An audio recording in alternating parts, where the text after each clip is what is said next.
우리가 이제 6월 한 달은 계속해서 제자에 대한 말씀을 살펴보고 있는데요.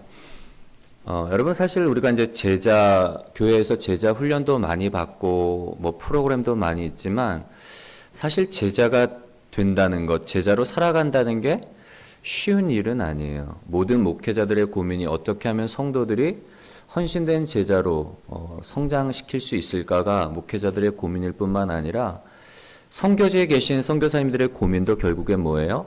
제자 만드는 일이란 말이에요. 제가 이제 2006년에 목사 안수를 받고 남태평양 피지에 있는 비전 컬리지로 이제 파송을 받아 갔는데 선교지잖아요. 비전 컬리지는 크게 이제 두 가지 선교를 하고 있었어요. 학원 선교. 현지 이제 피지안들 학생들이 대다수였는데 그 학원 선교와 더불어서 또 이제 피지의 특징 중에 한 가지는 뭔가 하면 인도인이 굉장히 많아요. 왜냐하면 영국이 피지의 어떤 그 통치를 할 때 영국 영이었단 말이에요. 지금은 이제 독립을 했지만 영국의 식민지로 있을 때 영국 사람들이 사탕수수 재배를 위해서 인도에서 노동자들을 데려다가 피지에다가 정착을 시킨 거예요. 그리고 이제 계약을 맺고 계약 기간이 끝나서 돌아갈 사람들은 돌아가고 이제 남아있을 사람들은 남아있다 보니까 피지 인구의 한 8% 정도는 5, 6% 정도는 인도인인 거예요. 그래서 이제 피지 비전 컬리지에서는 학원 선교와 인도인 선교를 했었는데 보통 이제 선교사님들 같은 경우에는 어떤 나라, 어떤 민족에 대한 마음을 품고 오랫동안 마음을 품고 선교지로 가시다 보니까 그래도 좀 그런 어떤 저와 같은 상황이 잘 일어나지는 않지만 저 같은 경우에는 제가 뭐 피지를 마음에 품고 있다가 간 게 아니라 길이 열려서 간 거다 보니까 피지에 간 지 얼마 안 돼서 이제 시험이 찾아오는 거예요. 사람으로 인한 시험이었던 거죠. 피지안들은 보통 크리스찬이라고 이야기를 해요. 왜냐하면 이제 부족 중심의 문화다 보니까 족장이 개종을 하면 어떻게 되는 거예요? 다 부족원들은 크리스찬이 되는 거예요. 그래서 뭐 한 90% 이상이 다 크리스찬이라고 이야기를 하지만 실제로는 뭐 회심의 경험도 없고 명목상에 이제 우리가 봤을 때는 이제 명목상의 크리스찬인 거죠. 부족 문화 중에 한 가지는 뭔가 하면 네 거 내 거가 없는 거예요. 서로 이제 물건을 통용하다 보니까 어느 날에는 제 물건이 없어져 있는 거예요. 그래 이렇게 보면은 누가 마을의 청년 중에 누가 제 거를 쓰고 있는 걸 발견을 하면 너 왜 가져갔냐 그러면 이제 처음엔 잡아떼는 거죠. 이거 내 거다.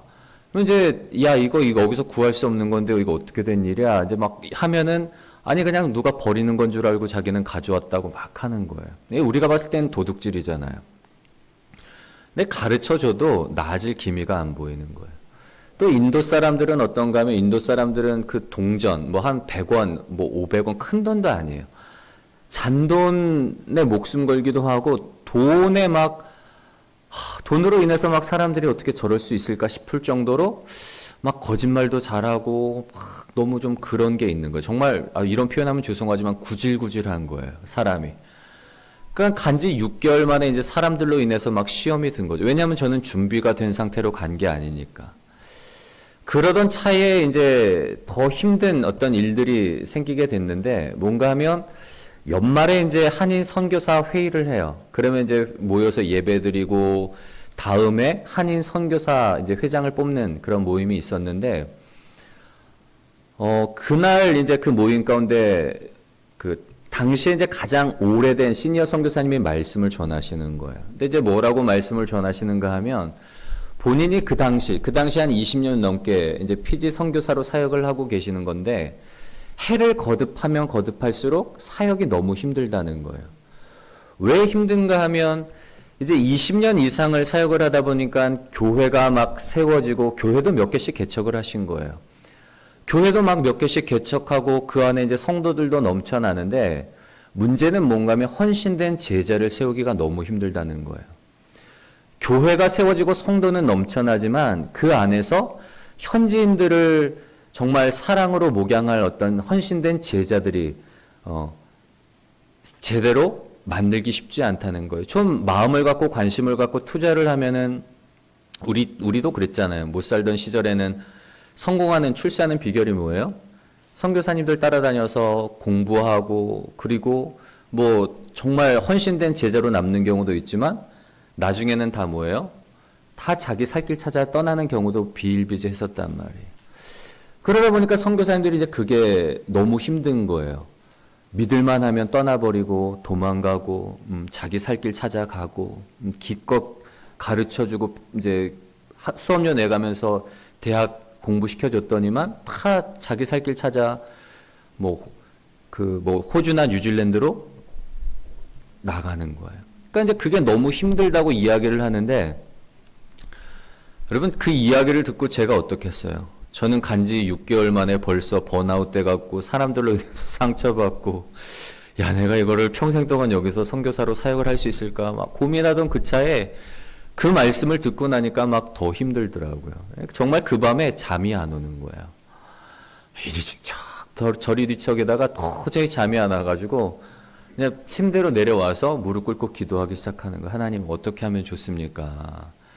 나는 이제 피지 온 지 6개월밖에 안 됐는데 벌써 사람들로 인해서 상처받고 시험 들고 이런 상황 가운데 내가 어떻게 이 사람들과 함께 평생 동안 내가 사역을 할 수 있겠습니까? 20년 이상을 선교하신 그분도 해를 거듭하면 거듭할수록 더 사역이 힘들고 어렵다고 하는데 저는 6개월밖에 안 된 저는 벌써 이렇게 힘든데 이거 어떻게 평생을 이곳에서 사역할 수 있겠습니까? 정말 진지하게 그렇게 기도를 하는 거예요. 근데 이제 하나님이 무슨 마음을 주시는가 하면 성경책을 펴봐라 라는 그런 마음을 주시더라고요. 그래서 성경을 펼쳤더니 어디 말씀이 나왔을까요, 여러분? 에? 오늘 말씀이 나왔으니까 제가 이 말씀을 전하는 거죠. 데살로니가 전서 1장 1절부터 10절의 말씀이 딱 나온 거예요. 그래서 이제 말씀을 읽기 시작했죠. 여러분 데살로니가 교회에 대해서 상황을 좀 말씀을 드리면 사도행전 17장 1절부터 10절의 말씀을 보면 데살로니가 교회 개척 스토리가 나오는 거예요. 데살로니가 교회 같은 경우에는 바울이 2차 선교 여행 당시에 이제 개척된 세워진 교회인데 바울이 2차 선교 여행을 시작할 때의 계획은 뭔가 하면 먼저 1차 선교 여행 때 개척했던 그런 세워졌던 교회들을 다시금 되돌아보는 거예요. 그리고 그 1차 선교 여행 때 개척했던 교회들을 한번 다 돌아보고 난 이후에는 어디로 가려고 했는가 하면 소아시아 지역으로 건너가서 복음을 전하려고 했는데 사도행전의 말씀을 보면 성령께서 소아시아 지역으로 가지 못하도록 막으시는 거예요.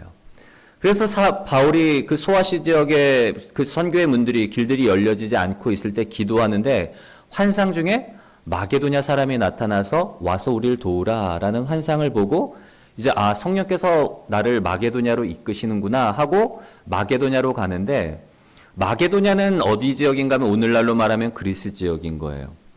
그리스 지역이 이제 크게 두 곳으로 나뉘어지는데 마게도냐와 아가야 지역, 북부와 남부로 나뉘어지는 거예요. 북부가 마게도냐고 남부가 아가야인데 마게도냐의 중심은 어딘가 하면 데살로니가이고 아가야의 중심 도시는 어딘가 하면 고린도인 거예요. 그래서 여러분 성경에 보면 데살로니가 전후서도 있고 고린도 전후서도 있고 다 이게 그 교회들을 대상으로 쓰여진 말씀들인데 그때 이제 처음에 마게도냐로 넘어가서 제일 처음에 갔던 곳이 빌립보예요. 여러분 우리가 이제 빌립보 교회.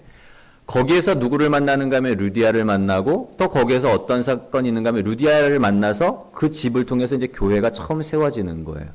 그리고 빌립보에서 복음을 전하다가 귀신 들려 점치는 그 여종 하나를 고쳐줬다는 이유로 인해서 그 여종의 주인들이 왜냐하면 여종들을 통해서 막대한 이익을 얻었는데 바울과 신라가 와서 귀신을 쫓아내니까 자기들의 소득원이 끊긴 거잖아요. 기분이 나쁘니까 이 바울과 신라를 관원들에게 넘겨줘요. 그래서 관원들에게 막 심하게 매질당하고 채찍질 당하면서 깊은 옥에 갇혔을 때에 뭐 하죠?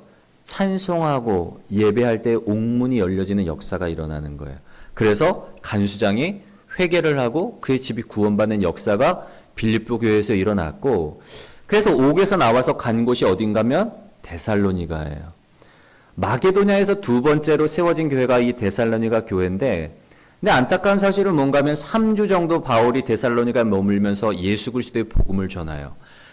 사도행전 17장 1절부터 10절의 말씀을 보면 그때에 오랜 기간 머물지는 않았지만 3주 정도 그곳에 머물면서 복음을 전할 때에 헬라의 많은 사람들뿐만 아니라 그 성에 살고 있는 경건한 사람들과 귀부인들도 복음을 듣고 예수님을 영접하는 거예요. 그러니까 어떤 일들이 일어나는가 하면 유대인들이 봤을 때 시기심이 나는 거죠. 아니 우리는 오랫동안 살았는데 어떤 영향력도 행사하지를 못했는데 이 사도 바울이 와갖고 복음을 전할 때 막 많은 사람들이 막 돌아서는 역사가 일어나니까 시기심이 나서 선동을 해서 이 바울과 실라를 이제 쫓아내는 거죠. 그래서 사실은 데살로니가에서는 오랫동안 머물지를 못해요. 여러분 그러면 바울의 생각 가운데 무슨 마음이 있을까요? 내가 복음을 전하고 오기는 왔는데 오랫동안 양육을 하고 오랫동안 머물러 있던 게 아니다 보니까 복음의 씨앗을 뿌려서 그때 결실이 있기는 했지만 이 열매들이 잘 자랄까? 그런 생각이 들지 않겠어요? 걱정 반, 염려 반, 소식이 궁금한 거예요.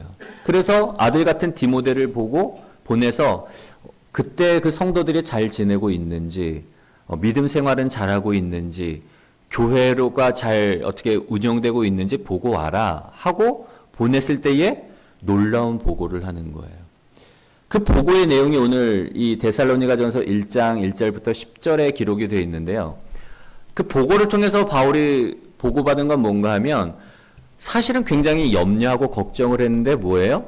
마게도냐와 아가에 이르는 지역에 모든 믿는 자의 본이 되는 삶을 살고 있다는 거. 얼마나 고무적인 이야기예요, 여러분.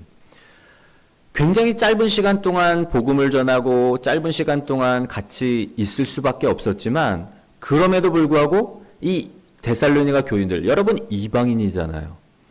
더군다나 뭐 유대교 뿌리를 갖고 있던 사람들도 아니고 이방인인데다가 그리스도교 예수를 믿는다는 것으로 인해서 박해받을 수밖에 없고 핍박받을 수밖에 없고 여러 가지 불이익을 당할 수밖에 없는 상황임에도 불구하고 그들이 믿음을 지키고 있다는 거예요. 믿음을 지키는 정도가 아니라 마게도냐, 북그리스와 아가야, 남부 그리스도에 이르기까지 온 그리스 사람들에게 믿는 자의 본이 될 정도의 삶을 살고 있다는 거예요. 특별히 이제 세 가지 부분에 있어서 본이 되는 삶을 살고 있는데 말씀에 보면은 뭐라고 나와 있는가 하면 믿음의 역사와 사랑의 수고와 소망의 인내라는 부분에 있어서 이 데살로니가 교인들이 마게도냐와 아가에 이르는 모든 사람들에게 믿는 자로서 본이 되는 삶을 살아가고 있다는 거예요. 여러분 오늘 말씀을 통해서 이 세 가지를 좀 우리가 살펴보려고 하는데 이 말씀을 드리는 이유는 뭔가요? 우리가 이제 제자잖아요. 6월의 주제가. 우리가 예수 믿는 그리스도인, 특별히 제자로서 우리가 집중해야 될 삶이 무엇인가가 오늘 말씀에 나와 있는 거예요. 우리가 세 가지 삶에 집중을 해야 되는데 첫 번째 믿음의 역사는 뭔가 하면 8절의 말씀으로 한번 같이 한번 읽어볼까요? 시작! 주의 말씀이 너희에게로부터 마게도냐와 아가야에만 들릴 뿐 아니라 하나님을 향하는 너희 믿음의 소문이 각처에 퍼졌으므로 우리는 아무 말도 할 것이 없노라. 아멘. 계속 띄워주세요. 네네. 주의 말씀이 너희에게로부터 마게도냐와 아가에만 들릴 뿐 아니라 너희의 믿음의 소문이 각처에 퍼졌대요. 여러분 이걸 가리켜서 우리가 뭐라고 표현할 수 있을까요? 전도. 맞아요. 믿음의 역사는 뭐예요? 한번 클릭해 주세요. 네, 믿음의 역사는 뭐예요? 전도예요. 전도. 두 번째로 그렇다면 사랑의 수고란 뭘까요? 9절 말씀에 나와 있는데 9절 말씀도 한번 우리 읽어볼까요? 시작! 그들이 우리에 대하여 스스로 말하기를 우리가 어떻게 너희 가운데 들어갔는지와 너희가 어떻게 우상을 버리고 하나님께로 돌아와서 살아계시고 참되신 하나님을 섬기는지와 여러분 사랑의 수고, 내가 사랑하기 때문에 수고를 감당하는 건데 그 수고라는 게 무슨 수고인가 하면 뭘까요, 여러분? 우상을 버리고 하나님께로 돌아와서 살아계시고 참되신 하나님을 섬기는 것. 이걸 우리가 뭐라고 표현할 수 있을까요? 우리 지금 드리는 거. 예배. 예. 사랑의 수고는 뭔가 하면 예배예요. 세 번째 소망의 인내. 내가 믿음을 가지고 인내하는데 이 소망의 인내란 뭔가 하면 10절 말씀 우리가 같이 한번 읽어보겠습니다. 시작. 또 죽은 자들 가운데서 다시 살리신 하늘로부터 강림하실 것을 너희가 어떻게 기다리는지를 말하니 이는 장래의 노하심에서 우리를 건지시는 예수시니라. 아멘. 여러분 소망의 인내라는 건 뭔가 하면 내가 소망을 가지고 기다리는 거예요. 누구를 기다리는 거예요? 예수님인데 어떤 예수님? 네. 다시 오실 예수 그리스도예요. 다시 오실 예수 그리스도. 제자들의 눈에서 예수님이 부활하신 이후에 승천하시잖아요. 그때 뭐라 그러죠? 내가 올라가는 것을 본 것처럼 다시금 이 땅에 임할 것이다 라고 말씀을 하세요. 그때 재림주로 임하시는 거잖아요. 우리를 건지시는 장래의 심판 가운데서 우리를 건지시고 그때는 우리를 하나님의 나라로 이끌어서 영원한 하나님의 나라 가운데 거하시도록. 믿지 않는 자들에게는 예수님이 심판자지만 믿는 우리들에게는 다시 오실 예수님이 뭐예요? 구원자 예수님. 여러분 이 소망의 인내라는 건 뭐예요? 데살로니가 교인들이 오실 예수 그리스도를 기다리는데 그냥 기다리는 게 아니에요. 주의 신부로서. 여러분 주의 신부는 뭘 요구를 하죠? 정결함. 세속에 물들지 아니하고 오실 예수 그리스도를 기다리며 등불에 기름을 준비해서 이제나 저제나 신랑 되신 예수님이 오실까? 다른 사람들은 막 더디 오시니까 세상 가운데서 자신의 어떤 욕심과 세상 가운데 막 취해서 막 예수님도 잊어버리고 그냥 세상 삶에 취해 있는데 이 믿는 사람들은 어떤 사람들인 거예요? 오실 예수 그리스도를 고난과 핍박과 환난 가운데서도 믿음을 저버리지 아니하고 성령의 그 기름, 성령의 인도함 속에서 소망 가운데 기다리는. 소망의 인내란 뭔가 하면은 한번 같이 읽어보겠습니다. 한번 클릭해 주시고요. 시작. 거룩한 삶. 소망의 인내는 다른 게 아니라 오실 예수 그리스도를 우리가 믿음으로 반드시 오실 것이기 때문에 세상에 우리가 빠지고 세상에 취하고 세상에 물들지 아니하고 특별히 죄에 물들지 아니하고 거룩한 삶을 유지하는 주의 거룩한 신부로서 거룩한 삶을 살아가는 게 소망의 인내인 거예요. 우리 다시 한번 정리를 해보겠습니다. 이제 화면 보여주시고요. 여러분 믿음의 역사가 뭐예요?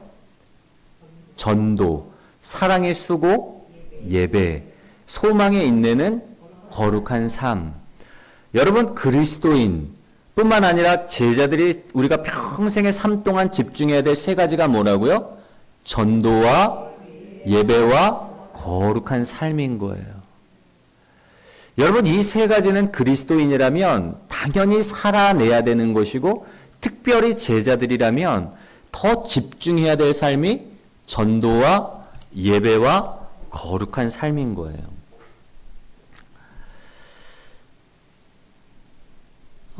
여러분 우리가 이제 말씀을 통해서 첫 번째로 이제 붙잡을 수 있는 교훈이 이건 거예요. 우리가 그리스도인으로서 제자로서 집중해야 될 삶이 무엇인가?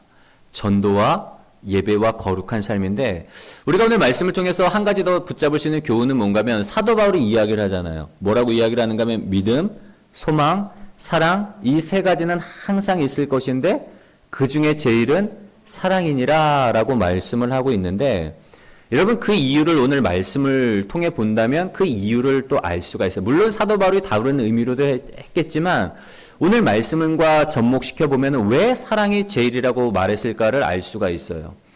여러분 전도와 거룩한 삶은 언제까지일까요?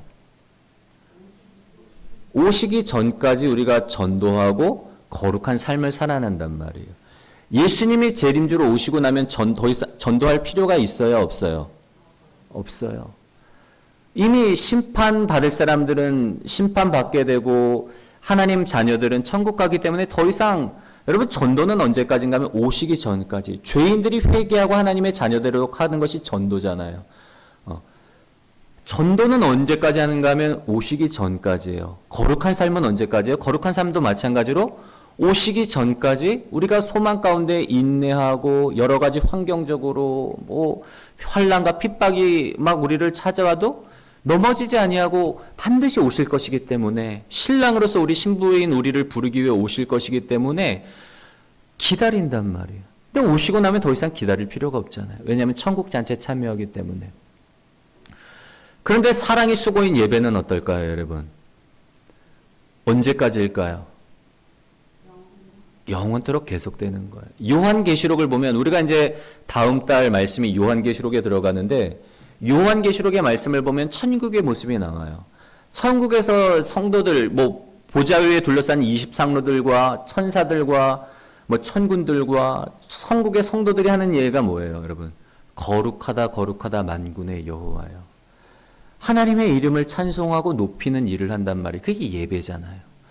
여러분, 예배는 언제까지인가 하면 이 땅에서뿐만 아니라 천국에서도 영원토록 계속되는 게 예배인 거예요. 왜 사도 바울이 믿음, 소망, 사랑 이 세 가지는 항상 있을 것인데 그 중에 제일은 사랑이라고 말했는가 하면, 여러분, 전도와 거룩한 삶은 이 땅에서만 유효하지만 예배는 영원토록 유효하기 때문에.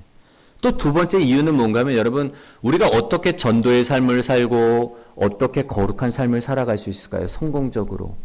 무엇에 집중하면은? 아니, 이렇게 힌트를 드렸잖아요. 뭐가 중요하다는 거예요, 여러분? 에? 예배인 거예요, 예배. 믿음의 역사, 사랑의 수고, 소망의 인내 가운데 예배가 있잖아요. 우리가 이제 성경을 보면은 신학적으로 그래요. 제일 중요한 세 가지가 나오면은 그 중에 제일 중요한 건 어디에 둘까요? 가운데 두는 거예요. 예배이자로서 우리가 삶을 살아갈 때에 전도할 수 있게 되고 또 세속에 물들지 아니하고 거룩한 삶을 살아갈 수가 있는 거예요. 그래서 우리의 삶 가운데 예배가 중요한 거예요. 예배자로 온전히 하나님 앞에 서고, 예배자로 어떻게 온전히 하나님 앞에 우리가 예배하는 자가 될 때에 하나님과의 받은 은혜로 말미암아 내가 복음을 전하지 않을 수가 없잖아요. 이 은혜가 너무 좋은데. 그래서 다윗이 너희는 여호와의 선하심을 맛보아 알지어다. 야, 내가 주님을 만나고 보고 내가 그 은 아래에 있으니까 너무 귀하고 좋더라. 내가 평생의 삶 동안 사울의 칼날을 피해 도망다니고 너무 힘든 가운데도 있었지만 그때마다 기막힌 주님의 은혜가 나의 발을 반석 위에 세우시고 주의 기가 막힌 은혜를 나를 채워주셔서 내가 이제까지 살 수 있었다. 이 은혜가 너무 귀하다. 시편을 통해서 다윗이 전도를 하고 있잖아요, 사람들에게. 너희는 여호와의 선하심을 맛보알지어다. 여러분, 다윗은 예배자였기 때문에 또 전도할 수가 있었고, 예배자였기 때문에 그때는 성령의 시대가 아님에도 불구하고 믿음으로 하나님을 보고 예수 그리스도를 보고 성령의 그 은혜, 성령의 시대를 사모했단 말이에요. 여러분, 예배할 때 이런 역사가 일어나는 거예요. 그래서 사도 바울이 믿음, 소망, 사랑 이 세 가지는 항상 있을 것인데 그 중에 제일은 사랑이라고 이야기를 하는 거예요. 여러분, 이게 깨닫고 나니까 소망이 생길까요? 아니면 생길까요? 저에게 생기잖아요. 여러분, 인도인들도 피지안들도 이방인이고 데살로니가 교인들도 이방인이었단 말이에요. 근데 데살로니가 교인들은 더 안 좋은 상황이었어요. 예수 믿으면 환난을 당하고 핍박을 받고 고난받을 수밖에 없는 상황임에도 불구하고 이 사람들은 지금 어떤 삶을 살아가고 있는 거예요? 마게도냐와 아가에 이르기까지 모든 믿는 자의 본이 되는 삶을 살고 있는 거란 말이에요. 내가 10년 사역하고 20년 사역하고 30년 사역해도 막 제자 한 사람 만드는 게 될까 말까 한데 바울은 3주 복음의 씨앗을 뿌리고 3주 만에 이 사람들이 변화됐다면 어떨까요, 여러분? 당시에 제가 섬기고 있던 그 인도인들과 피지안들도 얼마든지 변화될 수가 있는 거예요. 소망이 생기는 거예요. 그럼 그 변화의 비결이 뭘까? 어떻게 이 사람들은 그 짧은 시간 안에 이렇게 변화될 수 있을까? 말씀을 통해 이제 그 해답을 찾기 시작하는 거예요. 5절과 6절에 그 해답이 나오는데 우리 한번 말씀을 한번 읽어볼까요? 시작. 이는 우리 복음이 너에게 말로만 이른 것이 아니라 또한 능력과 성령과 큰 확신으로 된 것임이라. 우리가 너희 가운데서 너희를 위하여 어떤 사람이 된 것은 너희가 아는 바와 같으니라. 또 너희는 많은 환난 가운데서 성령의 기쁨으로 말씀을 받아 우리와 주를 본받은 자가 되었으니. 아멘. 여러분, 이 데살로니가 잠깐만 계속 틀어주세요. 네.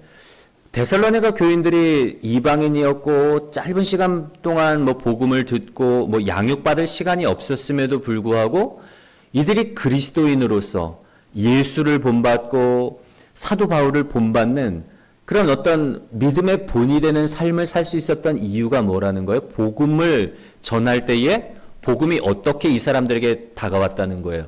능력과 성령과 큰 확신으로 복음이 이 사람들에게 받아들여진 거예요.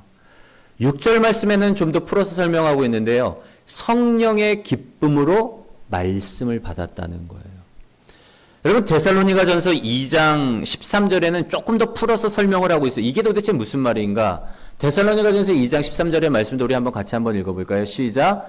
이러므로 우리가 하나님께 끊임없이 감사함은 너희가 우리에게 들은 바 하나님의 말씀을 받을 때에 사람의 말로 받지 아니하고 하나님의 말씀으로 받음이니 진실로 그러하도다. 이 말씀이 또한 너희 믿는 자 가운데서 역사하느니라. 아멘. 여러분 데살로니가전서 1장 5절과 6절의 말씀을 풀어 설명한 말씀이 2장 13절의 말씀인데 데살로니가 교인들이 바울이 전한 복음을 들을 때 뭘로 받았다는 거예요? 사람의 말로 받지 아니하고 하나님의 말씀으로 받았기 때문에 그 말씀이 이들 속에서 성령께서 그 말씀을 통해서 이 사람들을 변화시키는 능력으로 역사로 나타났다는 거예요.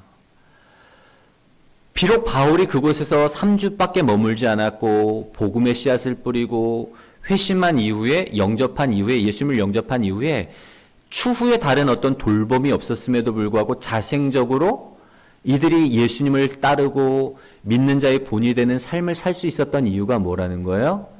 하나님의 말씀으로 받았기 때문에 이게 말씀의 능력인 거예요. 제가 이 말씀을 깨닫고 나니까 절망이 소망으로 바뀌게 되더라고요. 사람으로서 내가 선교사로서 10년, 20년, 30년 내 힘으로 한다면 내 노력으로 한다면 10년을 사역하고 20년을 사역하고 30년을 사역해도 한 사람 제자 만드는 게 될까 말까 하지만 하나님의 말씀이 들어가면 뭐예요? 한순간에라도 변화가 될 수가 있는 거예요. 믿음의 역사와 사랑의 수고와 소망의 인내라는 부분, 전도의 삶을 살게 되고 예배자의 삶을 살게 되고 오실 예수 그리스도를 기다리면서 이 땅 가운데서 거룩한 신부로서 우리가 주의 신부로서 거룩한 삶을 살아갈 수가 있게 되는구나. 그게 깨닫게 되니까 소망이 생기더라고요. 여러분 이제 말씀을 마무리하려고 하는데요. 제가 이번 달 우리가 이제 제자 훈련에 대한 말씀을 들으면서 저도 굉장히 많이 반성하고 굉장히 많이 어떻게 하면 우리가 우리 성도님들 한 사람 한 사람을 제자로 만들 수 있을까? 이 제자에 대한 부분은 계속 숙제인 거예요. 그래서 6월이 지나도 저는 더 제자에 대한 부분을 더 관심 있게 파고 하려는데 요번 주간에 책을 읽다가 제가 이제 도전받았던 건 뭔가 하면 그런 이야기가 나오더라고요. 어떤 목사님이 이제 제자와 DNA라는 책인데 이제 이분이 도전받은 어떤 교수님이 있어요.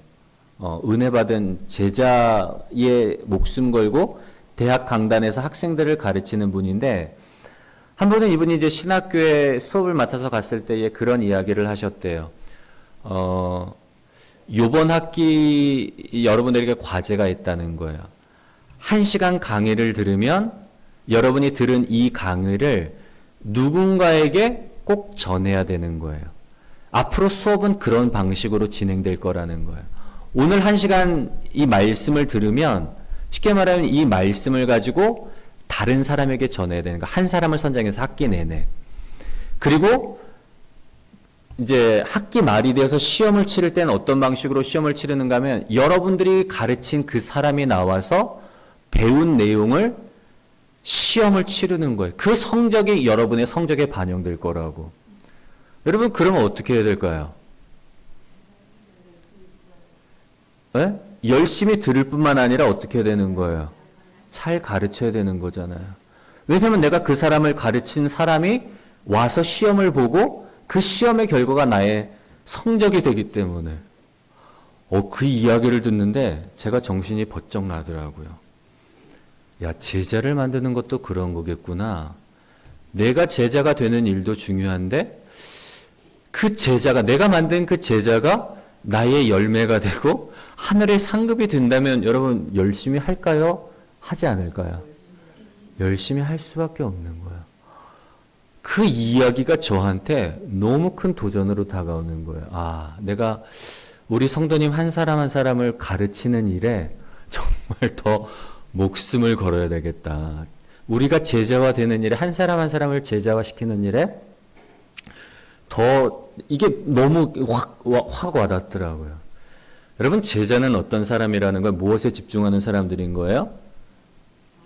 아니, 오늘 세 가지 봤잖아요. 뭐예요? 전도와 예배와 거룩한 삶인데, 예배를 통해서 우리가 이런 삶을 살아갈 수 있지만 우리가 제자로 만드는 가장 근본적인 그 핵심은 뭐라는 거예요? 하나님의 말씀. 하나님의 말씀을 받을 때에 우리가 하나님의 말씀으로 내가 받아들이고 그게 하나님의 음성으로 들려져야 예배자의 삶을 살 수가 있고 전도자의 삶을 살 수가 있고 세상의 유혹, 우리가 다 급하단 말이에요. 우리가 삶을 점검해 봐도 복음을 위해 살아가는 것보다 예배자의 삶을 살아가는 것보다 늘 급한 일에 쫓기잖아요. 먹고 사는 문제.